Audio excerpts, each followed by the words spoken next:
Prima che esistessero imperi, prima che gli dei fossero lontani, un uomo osò sfidare la morte.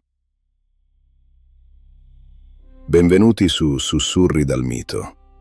Ascoltate la voce che giunge a voi dalle tavolette d'argilla, incise quando il mondo era ancora giovane e gli dei camminavano tra gli uomini con passo pesante e sguardo severo. Io non sono un'ombra senza nome persa nelle sabbie del tempo, né un semplice mortale la cui memoria svanisce con il soffio del vento del deserto. Io sono colui che ha visto le profondità, colui che ha attraversato l'oceano della morte per cercare il segreto della vita eterna. Io sono il pastore di Uruk, l'ovile, il figlio della venerabile vacca selvaggia Ninsun e del re Lugalbanda. Io sono Gilgamesh. Osservate, anche solo con gli occhi della mente, la grandezza che ho eretto. Guardate le mura di Uruk, brillanti come il rame al sole cocente della Mesopotamia. Avvicinatevi e toccate la soglia di pietra, antica fin dai tempi della creazione. Salite sulla muraglia e camminate avanti e indietro. Esaminate le fondamenta, scrutate i mattoni. Non sono forse mattoni cotti nel fuoco, solidi e imperituri, e non essiccati al sole come le povere case dei contadini? 7 saggi hanno posto le loro basi, ma è stata la mia mano a guidare il destino di questa città senza eguali. 1 miglio quadrato è città, 1 miglio quadrato è paleto, 1 miglio quadrato è argilliera, e poi vi è il terreno sacro del tempio di Ishtar. 3 miglia quadrate è l'area del tempio. Questa è la misura di Uruk, la città che io domino con pugno di ferro e cuore inquieto. Vi parlo da un tempo in cui la scrittura cuneiforme era l'unico modo per intrappolare la voce degli uomini nell'eternità. La mia natura non è semplice carne e sangue.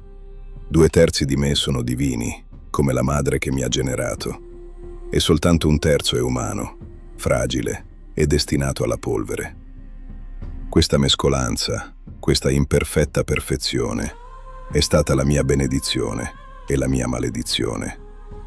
Il mio corpo è stato modellato dalla grande Aruru per essere superbo, alto, possente, con la bellezza del dio sole Shamash e la forza della tempesta di Hadad.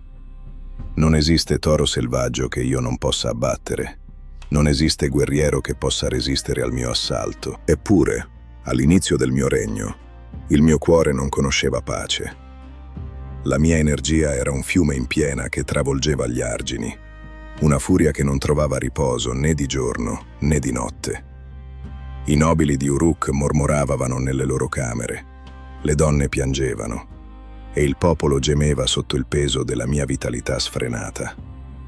Ero il pastore, ma agivo come il lupo. Ero il re, ma non avevo nessuno che potesse guardarmi negli occhi e sostenere il mio sguardo. Ero solo, isolato nella mia stessa grandezza, circondato da sudditi che mi temevano più di quanto amassero gli dei. Sentivo il bisogno di qualcosa, o qualcuno, che potesse bilanciare il peso del mondo che portavo sulle spalle. Non sapevo ancora che il destino, ascoltando i lamenti della mia gente, stava per plasmare nell'argilla della steppa colui che sarebbe diventato il mio riflesso, la mia spada, il mio respiro. Prima di narrarvi delle imprese che hanno scosso le fondamenta del cielo e della terra, dovete comprendere la solitudine di un Dio incatenato in un corpo mortale, in attesa che la vera storia, la nostra storia, avesse inizio. E così attesi, non come attende il contadino la pioggia sui campi arsi dal sole, né come la madre attende il ritorno del figlio dalla guerra, ma come la terra attende il fulmine, con un misto di terrore sacro e desiderio di essere spaccata in due, per rivelare il magma che ribolle al suo centro. Le notti di Uruk, la città dagli alti bastioni, non mi portavano riposo, ma presagi. Ricordo la notte in cui gli dei mi parlarono attraverso il velo del sonno, un velo che per me, per 2/3 divino, era sottile come la garza che copre il volto di una sposa. Le stelle del firmamento di Anu Sembravano staccarsi dalla volta celeste, una dopo l'altra, per precipitare sulla mia schiena, piegandomi non sotto il dolore, ma sotto una gravità che non conoscevo. Nel sogno, un meteorite, pesante come il giudizio di Enlil, cadeva ai miei piedi nella piazza del mercato. Tentavo di sollevarlo. Io che avevo eretto le mura che sfidano i millenni. Io che avevo aperto passi nelle montagne. Ma non potevo. La roccia celeste era inamovibile, radicata al centro del mondo come il pilastro dell'esistenza. E la gente di Uruk, il mio popolo, si accalcava attorno ad essa, baciandone la superficie ruvida, venerandola come se fosse me, o forse come se fosse qualcosa che io non ero ancora. Mi svegliai madido di sudore, con l'odore dell'incenso che bruciava perennemente nelle stanze del palazzo, che si mescolava all'odore ferroso del mio stesso sangue agitato. Corsi da mia madre, Ninsun, la saggia, la vacca selvaggia onnisciente. Ella sedeva nel suo tempio, circondata da vapori di mirra e ginepro, i suoi occhi profondi come pozzi che attingono all'abisso della conoscenza. Quando le raccontai del peso che non potevo sollevare, ella sorrise, un sorriso che non era di scherno, ma di una dolcezza infinita, materna e terribile allo stesso tempo. Mi disse, con voce che risuonava come acqua che scorre su pietre antiche: quel peso che non potevi smuovere, quella stella caduta dal cielo, è un compagno forte, uno che è nato nella steppa, nutrito dal latte delle bestie selvatiche. Egli è il tuo uguale, Gilgamesh. Tu lo amerai come si ama una donna, e lui ti salverà tante volte quante tu salverai lui. Le sue parole si insediarono nel mio petto come un seme nel limo fertile dell'Eufrate. Un uguale. Come poteva esistere un uguale per colui la cui carne è divina e la cui volontà piega i cedri come fossero giunchi? Eppure, il desiderio di questo incontro divenne una fame, più vorace della lussuria che placavo con le figlie dei nobili, più ardente della sete di gloria che mi spingeva a tormentare i giovani di Uruk con gare di forza infinite. Passarono i giorni, lenti e viscosi come miele colato d'inverno. Sentivo i sussurri dai mercanti che venivano dalle terre selvagge. Parlavano di un uomo coperto di peli, che mangiava erba con le gazzelle e liberava le bestie dalle trappole dei cacciatori. Enkidu. Il nome risuonava nella mia mente prima ancora che le mie labbra imparassero a pronunciarlo. Poi giunse il momento, inevitabile, come il sorgere di Shamash a est. Era il giorno in cui il destino aveva decretato che le due metà del mondo si incontrassero. Io mi stavo recando verso la casa delle nozze. La tradizione, antica e crudele, mi concedeva il diritto della prima notte, il ius prime noctis, su ogni nuova sposa. Camminavo per le strade lastricate di Uruk, il mantello cremisi che strisciava dietro di me come una scia di sangue regale, i bracciali d'oro che tintinnavano ritmicamente contro i muscoli tesi delle mie braccia. L'aria era satura di profumi contrastanti. Il dolce aroma del pane appena sfornato si scontrava con il fetore delle concerie. Il profumo dei gigli portati dalle ancelle lottava contro l'odore acre del sudore della folla che si apriva al mio passaggio. I tamburi battevano un ritmo ossessivo, dum dum, dum dum, che si sincronizzava col battito del mio cuore. Ma quel giorno qualcosa cambiò. Mentre mi avvicinavo alla soglia della camera nuziale, dove la sposa attendeva tremante come una colomba in gabbia, un'ombra si stagliò sulla strada. Non era un'ombra proiettata dalle mura, né dalle statue degli dei. Era un uomo, o meglio, era la forza della natura condensata in forma umana. I suoi capelli erano lunghi e arruffati come le onde del mare in tempesta. Il suo corpo era una mappa di muscoli scolpiti dalla vita selvaggia. La sua pelle aveva il colore della terra cotta dal sole impietoso della steppa. Enkidu. Era lì, immobile, una montagna piantata nel mezzo del fiume della mia volontà. Il silenzio calò su Uruk. Un silenzio così denso che potevo sentire il ronzio delle mosche attorno alle bancarelle della frutta.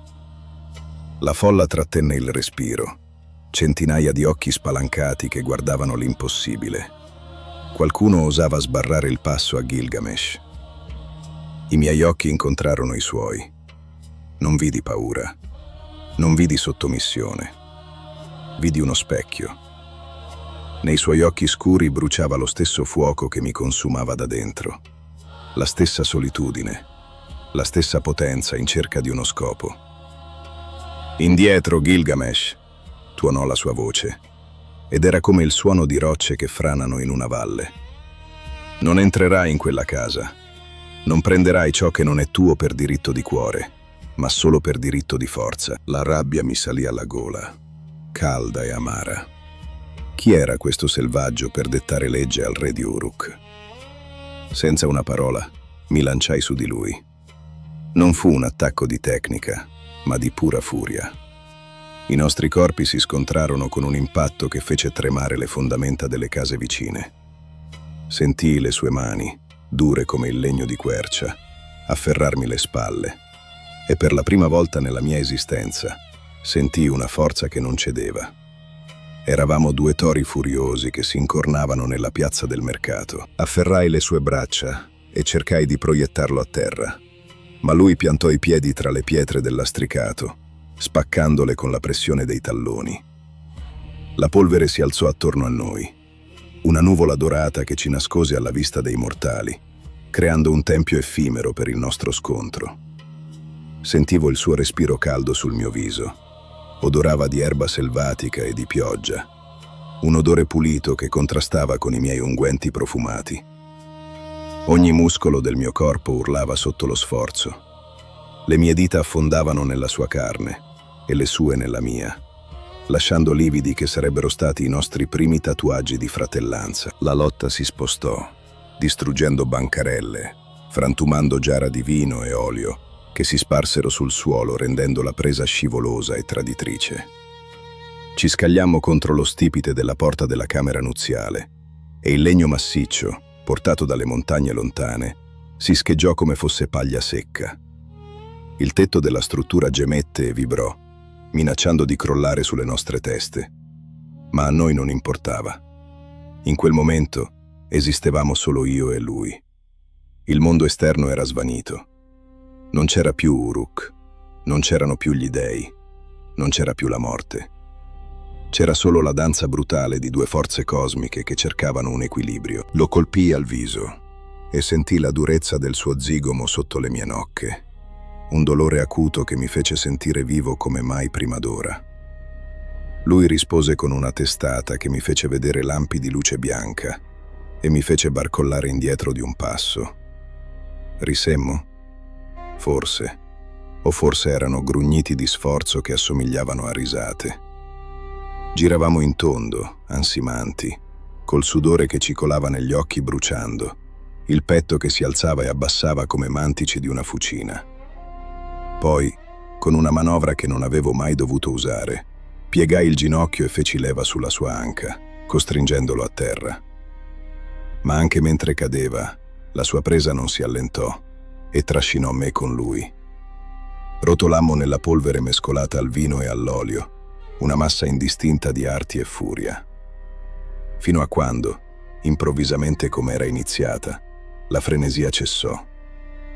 Eravamo entrambi a terra, esausti, i polmoni che bruciavano alla ricerca d'aria. Mi sollevai su un gomito e lo guardai. Lui mi guardò. E in quel momento, il peso del mondo che portavo sulle spalle, quel peso di cui vi avevo parlato, svanì.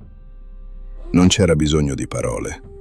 La lingua degli uomini è goffa e inadeguata per descrivere ciò che accade quando due anime forgiate nello stesso fuoco si riconoscono. Vidi nei suoi occhi il rispetto che nasce solo dalla prova del dolore condiviso. Lui non si era sottomesso perché io ero il re, ma si era fermato perché aveva riconosciuto in me la sua controparte. E io, il grande Gilgamesh, colui che ha visto l'abisso, riconobbi che la mia solitudine era finita. Mi alzai e gli porsi la mano. La sua stretta fu salda, calda, viva. Lo tirai su e ci abbracciammo. e ci baciammo, non come amanti, ma come fratelli separati alla nascita del tempo e ora riuniti. La folla, che aveva assistito terrorizzata, ora esplose in un mormorio di meraviglia. Avevano visto il loro re, il tiranno che non lasciava i figli ai padri, trovare qualcuno che potesse contenerlo, non con le catene, ma con l'amicizia. Nei giorni che seguirono, Enkidu divenne la mia ombra luminosa. Mia madre Ninsun lo adottò come figlio, ponendo il simbolo sacro al suo collo, rendendolo mio fratello di sangue e spirito. Uruk fiorì sotto i nostri passi. Non ero più il toro scatenato che distruggeva il recinto, perché ora avevo qualcuno con cui correre nelle pianure sconfinate dell'esistenza. Insieme cacciavamo leoni, sfidavamo i campioni, ridevamo bevendo la birra scura dalle grandi giare nelle taverne, ascoltando i canti che già iniziavano a narrare della nostra lotta. Ma la pace, per chi ha il sangue divino nelle vene, è un veleno lento. La contentezza è la morte dell'anima per chi è destinato alla grandezza. Dopo settimane di gioia, sentii tornare quel vecchio nemico, il vuoto. Non la solitudine di prima, ma la consapevolezza della fine. Guardavo Enkidu dormire, il petto che si alzava regolarmente, e pensavo, anche lui morirà. Anche questa forza della natura un giorno sarà polvere. E se lui morirà, morirò anch'io. L'idea dell'oblio mi terrorizzava più di qualsiasi mostro. Dovevo fare qualcosa. Dovevo incidere il mio nome, il nostro nome, non sulle tavolette di argilla che l'acqua può sciogliere, ma nella memoria stessa del cosmo. Un giorno, mentre osservavamo le mura di Uruk scintillare sotto il sole di mezzogiorno, mi voltai verso di lui. I miei occhi erano fissi sull'orizzonte lontano, verso le montagne del Libano, dove gli dei avevano piantato il loro giardino segreto. Enkidu, dissi, la mia voce bassa ma vibrante di una nuova determinazione. In città l'uomo muore oppresso nel cuore. L'ozio ci sta divorando come la ruggine divora il bronzo. Ho guardato oltre le mura, ho guardato verso la terra dei cedri. Lui si irrigidì. I suoi occhi, che conoscevano i segreti delle terre selvagge, si velarono di un'antica paura. La terra dei cedri, chiese quasi sussurrando. Gilgamesh, io conosco quel luogo. Quando correvo con le gazzelle, mi sono avvicinato ai suoi confini. La foresta si estende per 10.000 leghe in ogni direzione, e il suo guardiano, un baba. Il suo ruggito è il diluvio, la sua bocca è fuoco, il suo respiro è morte. Perché vuoi svegliare un tale orrore? Sorrisi, e nel mio sorriso c'era la follia degli eroi. Perché è lì che si trova la vita eterna, fratello mio. Non quella del corpo, che è destinata ai vermi, ma quella del nome. Se cado, diranno, Gilgamesh è caduto combattendo contro il feroce Umbaba. Il mio nome rimarrà. Salirò sulla montagna, taglierò il cedro sacro e ucciderò il demone che Enlil ha posto lì a guardia. Cancellerò dal mondo tutto ciò che è male. E tu verrai con me, perché senza di te la mia ascia non ha filo e il mio braccio non ha forza. Enkidu pianse. Le sue lacrime, grosse e calde, bagnavano il suo petto possente. Piangeva perché sapeva, con l'istinto della bestia, che quella strada portava al dolore. Ma piangeva anche perché sapeva che non poteva rifiutare. Il legame che ci univa era più forte della paura della morte. Asciugò le lacrime con il dorso della mano e mi guardò. La rassegnazione che lasciava il posto al coraggio. Se il tuo cuore ti spinge a questo, amico mio, disse, allora andiamo. Forgeremo armi tali che nessun uomo ha mai visto. Asce da 3 talenti, spade da 2 talenti. Andremo dagli anziani di Uruk e diremo loro che il re e il suo fratello partono per sfidare l'impossibile. E così, il fiume della nostra storia iniziò a scorrere rapido e tumultuoso verso la cateratta. Ordinammo ai fabbri di fondere il bronzo e l'oro. Il suono dei martelli sulle incudini risuonò giorno e notte per settimane. un canto metallico che annunciava la nostra partenza. Gli anziani di Uruk scossero le teste canute, ammonendoci, pregandoci di non sfidare Umbaba, il terribile. Ma le loro parole erano come foglie secche nel vento. Noi eravamo giovani, eravamo dei, eravamo invincibili. O così credevamo. Ricordo il momento della partenza. Le porte di Uruk si aprirono, imponenti, cigolando sui cardini. Davanti a noi si stendeva la strada polverosa che portava verso l'ignoto. Mi voltai indietro una sola volta, per guardare la mia città, la mia creazione. Sembrava piccola rispetto all'ambizione che mi gonfiava il petto. Accanto a me, Enkidu annusava l'aria, le narici dilatate, percependo odori che io non potevo sentire. L'odore del pericolo, l'odore della resina dei cedri lontani, l'odore del destino che ci aspettava con le fauci spalancate. «Andiamo, Enkidu», dissi, stringendo l'impugnatura della mia ascia finché le nocche non divennero bianche. «Andiamo a scrivere il nostro nome dove nemmeno gli dei osano guardare». E facemmo il primo passo. Un passo che avrebbe fatto tremare la terra fino alle sue fondamenta e che ancora oggi, mentre vi parlo attraverso i millenni, sento risuonare nelle ossa. Il viaggio era iniziato e con esso la vera discesa nell'abisso della gloria e della tragedia. L'oscurità della foresta dei cedri non era solo assenza di luce, ma una presenza viva che premeva contro i nostri petti. Mentre avanzavamo, il ruggito di Umbaba scuoteva gli aghi dai rami alti fino al cielo, ma noi non ci fermammo. Quella battaglia fu ferocia pura, un turbine di polvere e sangue in cui io ed Enkidu ci muovemmo come un'unica entità distruttiva. Quando la testa del mostro cadde ai nostri piedi, il silenzio che seguì fu più assordante delle sue urla. Avevamo trionfato, avevamo abbattuto il terrore antico, eppure, nel momento stesso in cui il cedro più alto crollò con un boato, sentii che qualcosa si era incrinato nell'ordine del mondo. Gli dei non osservano l'orgoglio degli uomini con benevolenza, e la nostra gloria, così luminosa e terribile, proiettava già l'ombra della condanna. Non passò molto tempo prima che il prezzo venisse riscosso. Enkidu, il mio compagno, la mia forza, colui che comprendeva i battiti del mio cuore meglio di me stesso, fu colpito dalla malattia divina.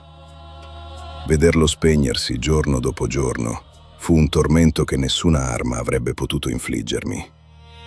Ho vegliato su di lui per 6 giorni e 7 notti, rifiutandomi di accettare che la morte potesse toccare chi aveva sfidato il cielo. Ma quando il primo verme cadde dalla sua narice, la realtà mi colpì con la violenza di un maglio. La paura, fredda e viscerale, si insinuò nelle mie carni. Se Enkidu poteva morire, allora anch'io, Gilgamesh, per 2/3 Dio e per 1/3 uomo, ero destinato alla polvere. Quella consapevolezza mi spinse in una fuga disperata attraverso le terre selvagge, oltre le acque della morte, alla ricerca di Utnapishtim, il lontano, l'unico che possedeva il segreto della vita eterna. Ho camminato finché la pelle non mi si è bruciata e i piedi non hanno sanguinato. Ho attraversato il buio totale sotto le montagne gemelle, solo per scoprire la più amara delle verità. La vita che cercavo non esiste per noi. Tornai a Uruk, vuoto, sconfitto, un re mendicante vestito di pelli logore. Ma fu proprio lì, davanti alle grandi mura che avevo fatto erigere, quelle mura di mattoni cotti che risplendevano come rame al tramonto, che la nebbia si diradò dai miei occhi. Guardai la mia città, ascoltai il brusio delle vite che fiorivano sotto la mia protezione e compresi. Non avevo trovato l'immortalità della carne, che è effimera come la rugiada del mattino, ma avevo costruito qualcosa che avrebbe sfidato l'erosione dei millenni. La vera immortalità risiede in ciò che lasciamo. Risiede in queste parole che ora giungono a voi, incise prima sull'argilla e ora nel vento del tempo. Io, Gilgamesh, non sono svanito nel nulla. Ogni volta che la mia storia viene narrata, ogni volta che qualcuno ricorda le gesta di colui che vide l'abisso, io torno a respirare. La morte è inevitabile, ma il nome, se forgiato con grandezza, è indistruttibile. Non cercate di vivere per sempre, cercate di creare un'opera che non muoia mai. Questa è la saggezza che ho strappato al dolore e che ora lascio a voi, mentre ritorno nel silenzio dorato della leggenda.